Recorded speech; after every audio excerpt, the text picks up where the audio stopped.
Hey everyone, Rick here from Port Zero Cyber Solutions. Today we're diving into the Social-Engineer Toolkit, also known as SEToolkit. This tool, it's a favorite among pen testers, red teamers, for simulating real-world social engineering attacks. So you're probably wondering, hey Rick, what's SEToolkit? So it's an open source framework. It's usually found in Kali Linux tool packages, and it's designed specifically for social engineering. It is developed by TrustedSec. It allows security professionals to simulate attacks like phishing, credential harvesting, and USB-based malware delivery. So in today's demo, we're going to focus on the credential harvester attack method. We're going to be using their web template feature. And in this method, it leverages SEToolkit's pre-built forum-compatible phishing template to capture user credentials from a simulated login experience. We'll show a split screen of both attacker and victim machines, and then the real-time execution of how an attacker captures a victim's credentials. So whether you're an aspiring pen tester, red teamer, or just want to learn what it looks like underneath the hood from an attacker's perspective, this demo's for you. So without further ado, let's dive in.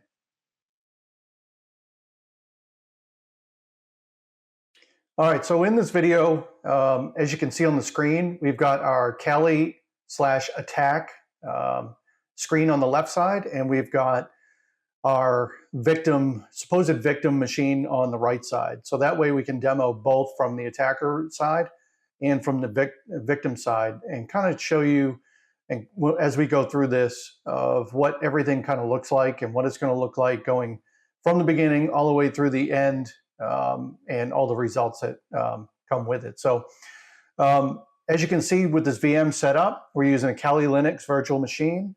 The SEToolkit, it normally comes pre-installed in most Kali builds. However, in this instance, we've deleted the pre-installed version and downloaded the tool directly from TrustedSec's GitHub page for the latest releases. So just to kind of show you real quick, here I've already done a sudo full upgrade, and even with that, it doesn't give you the latest SEToolkit tool that comes with it in the typical Kali package. So what I've done is I've gone ahead and deleted that and gone to the TrustedSec page and downloaded it directly from there. So that way we have the most up-to-date release. So to launch it, we open the terminal. We change the directory to opt Social-Engineer Toolkit, because typically your tools, if you're going to keep them in your Linux, they're going to be in the opt folder. So, all right, so from here, we're going to type in sudo SEToolkit, as you can see. Put in our password. All right, so the toolkit automatically just opens up, and we'll give that a second. All right, so from here, we're going to select from the menu. Since today, we're going to do just focusing on social engineering attacks. So we'll select one. And from there, it's going to give us another menu. Once that pops up. All right, so from this, we want to do a website attack vector. Okay, so that way, what we want to do, our ultimate goal here, like we said in the intro, is to be able to set up a fake web page based off of one of these web templates that SEToolkit provides. And so that way it has a web form, so that way we can capture credentials. So we want to use a website attack vector. So we'll select 2. All right, so now it runs down through many different definitions here of different usages. It gives us another menu. And since we are wanting to collect credentials here, so we want to select option 3 in the next menu, which is a credential harvester attack method. So we'll hit 3. And our last menu here is going to be, we're going to utilize one of the web templates. So that's option 1. However, option 2, site cloner, that's if it's not in the web template and you just want to pick any web page that's going to have some type of web form to where it's going to, or some type of input form, I should say, to where it's going to be adding credentials. So if you want to do like, say, a LinkedIn page or maybe Yahoo page, whatever it may be that's going to have you require you to log in, you can clone that page. So, and it gives you the option to do that. But since with this demo, we're going to do a web template. So one of the prefabbed ones that they already have. So select one. Okay, so here it gives you, basically it's asking for the IP address that you want to be able to have. So the attacker IP address. So we're not trying to find out, do a dig or a DNS search or who is or whatnot to be able to find out the actual IP address of these websites, because that's not what we want. We want this cloned page to be associated with our control, and that's going to be from our website or from our IP address. So as you can see in this demo, this IP address is already default, so I'm just going to go ahead and enter. If it's not in default, you can actually type it in, or you can type it in if you want to as well. So here we're going to hit enter, and it gives us 3 different web templates that it has. So out of the 3, today we're going to select Google. I mean, you know, not everybody has a Twitter account, but most people associate or have a Google account. So think about all the different environments that Google operates in. So, you know, I know for like, say, school systems, a lot of them use, you know, the Google Documents and Google, you know, just the whole Google suite. So there's a lot of industries out there that use Google, to include obviously a lot of users. So we're going to go ahead and select number 2, Google. So now what it's doing is it's taking a Google, basically a snapshot of a Google page, login page per se, and which is already built into the template that SEToolkit has.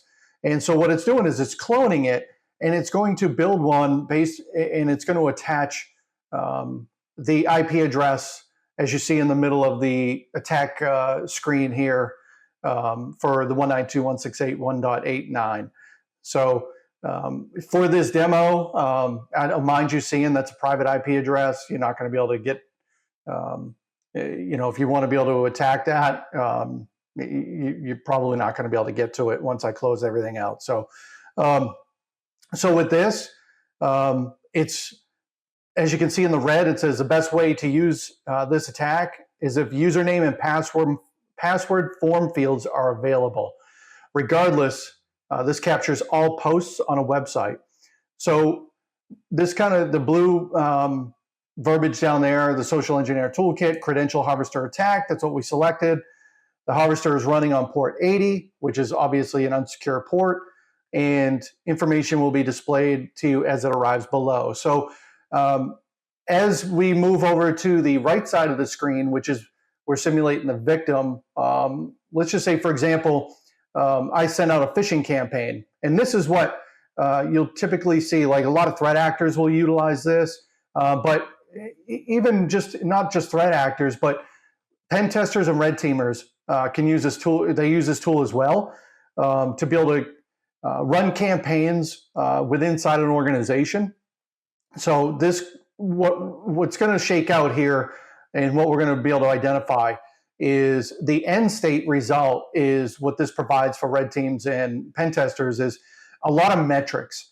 So if you send out a phishing campaign utilizing the SEToolkit, and you set, you know, your IP address, and people in their email, they go ahead and they click the Google login. So however you want to shape that email, you have that link in there to where they're going to open up to the 192.168.1.89 or whatever IP address you establish, and it's going to come into, they're going to open up to the web. So let's go ahead and click on, we already have that. So as you can see, we type in, now obviously the victim is not going to be typing the IP address, but what we're going to do is take that IP address and attach that to the web form to where it's going to come up, and it's going to be Google, your Google login. So what we did is, on the victim side, let's just say we clicked on that link to the Google page, the login page, And this is what we see. Now, they're not going to see this. If that's going to be cloned, it should be a Google DNS. So the domain, you should see it up in the address bar.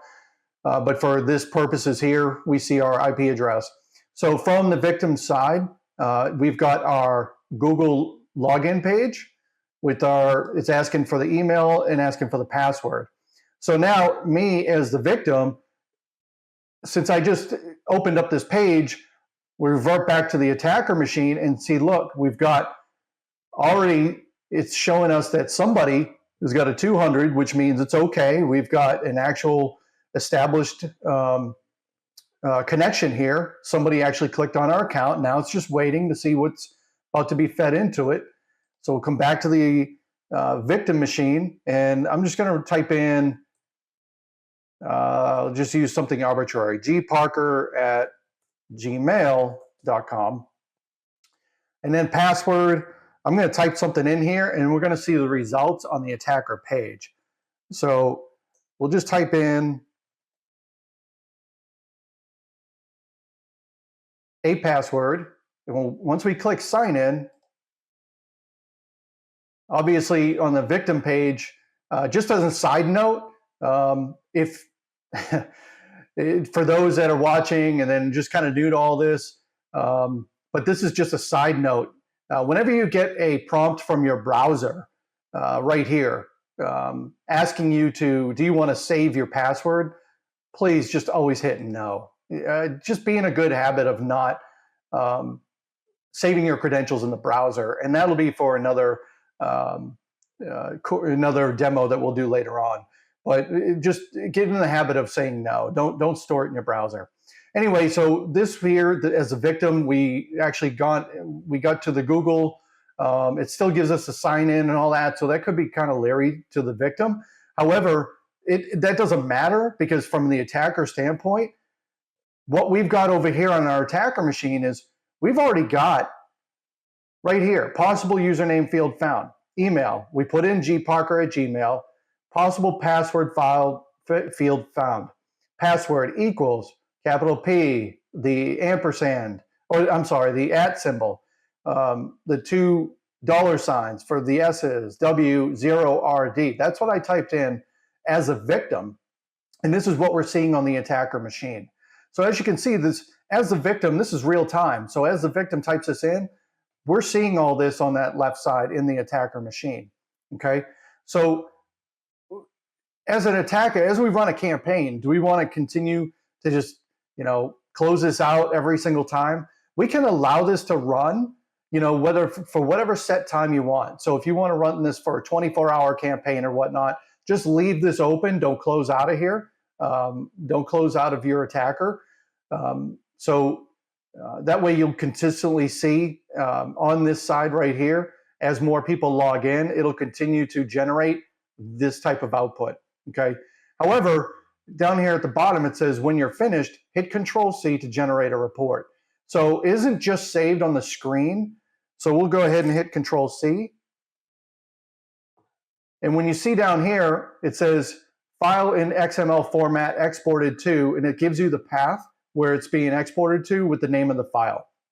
And it says for your reading pleasure, which I think is kind of comical. But from an attacker standpoint and from a red team and pen test standpoint, this is a great tool to be able to, so when you're running your social engineering tactics and your campaigns and your phishing campaigns, this is a great tool to use to be able to see who's actually logging in and actually entering their actual passwords, their usernames and passwords. This is good metrics to be able to build a very good, robust cyber user awareness training for your organization. So as a security person putting this together, this is such a great tool to be able to have, for your, to just basically keeping your toolkit, and to be able to, maybe you want to run this once a quarter, once a year, it doesn't matter, but it's just something great to be able to see. But also from a non-in-the-know or non-cyber person watching this, this here actually shows too of what attackers will see on the back end when you're not sure of web pages, or this is why one of the reasons why you don't just click links in your email and just start entering credentials, because this is what attackers can possibly see on the back end. So credential harvesting is what we just shown. It demonstrates how attackers use fake login pages to deceive users into revealing their sensitive data, which is their username, password. Okay, SEToolkit's web templates, they're designed to mimic real-world phishing techniques while remaining fully functional in the lab and demo environment. So even though this is in a lab and demo environment, I could utilize this tool to be able to create this campaign, to be able to send out for phishing campaigns, like live phishing campaigns, and to be able to send out phishing attacks. Okay, so at Port Zero, you know, we use tools like this to teach organizations how to defend against these threats through hands-on awareness in simulation. So if you got something out of this, please comment, share. If you got anything to add on this, please comment, share. Hopefully you got something out of this demo. This is, once again, just one of these things that we're going to continue to push out, keep people in the know, just to watch out for. And it's almost like trying to see how the sausage is made on the back end through an attacker lens. So thanks for watching. Appreciate it.